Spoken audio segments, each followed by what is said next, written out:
একদিকে যাদবপুর কাণ্ড আর অন্যদিকে ভুয়ো ভোটার ইস্যুতে এখন সরগরম বঙ্গ রাজনীতি। একদিকে মুখ্যমন্ত্রী মমতা বন্দ্যোপাধ্যায়ের নির্দেশে ইতিমধ্যেই বাড়ি বাড়ি ঘুরছেন তৃণমূলের নেতা মন্ত্রীরা ভুয়ো ভোটার খোঁজার জন্য। আর এবার পাণ্ডবেশ্বরের তৃণমূল বিধায়ক একেবারে মারমুখী মেজাজ তার, বলছেন কেউ ভুয়ো ভোটার যদি ভোট দিয়ে যান তাহলে কি আমি থেমে থাকবো, একেবারে মেরে হাত পা ভাঙার দাওয়াই দেবেন, এমনটাই বলছেন পাণ্ডবেশ্বরের তৃণমূল বিধায়ক নরেন্দ্রনাথ চক্রবর্তী।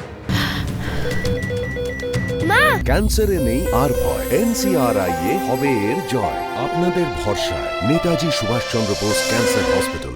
এখানে তো বাংলায় ইঞ্চিতে ইঞ্চিতে লড়াই হয়, আর পাণ্ডবেশ্বরে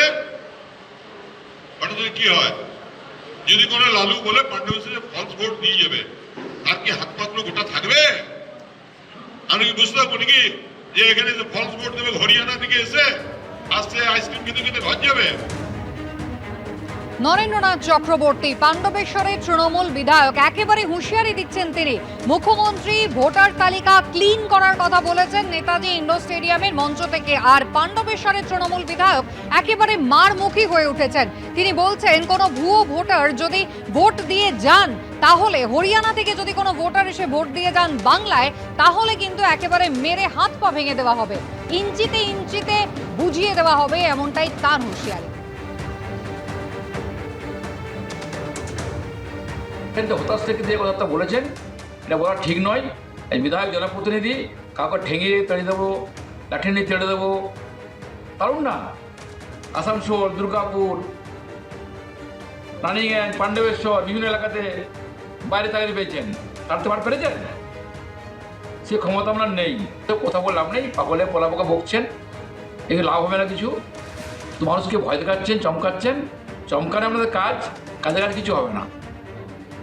আপনাদের আরো একবার শোনাবো ভুয়ো ভোটার ধরতে পারলে কি দাওয়াই দেওয়ার কথা বলছেন শাসক দলের বিধায়ক। এখানে তো বাংলায় ইঞ্চিতে ইঞ্চিতে লড়াই হয়, আর পাণ্ডবেশ্বরে কি হয়? যদি কোনো লালু বলে পাণ্ডবেশ্বরে ফলস ভোট দিয়ে যাবে, তার কি হাত পাতলো গোটা থাকবে? আমি কি বুঝতে পারবো নাকি যে এখানে যে ফলস ভোট দেবে হরিয়ানা থেকে এসে আসছে আইসক্রিম খেতে খেতে ঘর যাবে? পরবর্তীকালে নিজের বক্তব্যের কি ব্যাখ্যা দিলেন তৃণমূল বিধায়ক, দেখুন এবার। সত্যি কথা, এটা তো আমি অন্যভাবে বলিনি, আপনারা অন্যভাবে ব্যাখ্যা করবেন না। ভারতবর্ষের অন্যতম মুখ হলেন মমতা বন্দ্যোপাধ্যায়, তাই এবারে তোপটা ওরা মমতা বন্দ্যোপাধ্যায়ের দিকে তাক করেছে। কিন্তু বাংলার মাটি দুর্জয় ঘাঁটি, বাংলাতে ইঞ্চিতে ইঞ্চিতে লড়াই হয়। তাই বাংলাতে এসে কেউ ভুতুড়ে ভোট আসছে যে ভোট দিয়ে যাবে, বাংলায় হাজার হাজার লক্ষ লক্ষ তৃণমূল কংগ্রেস কর্মী আর আছে, তারা কিন্তু এত সহজে ছেড়ে দেবে না।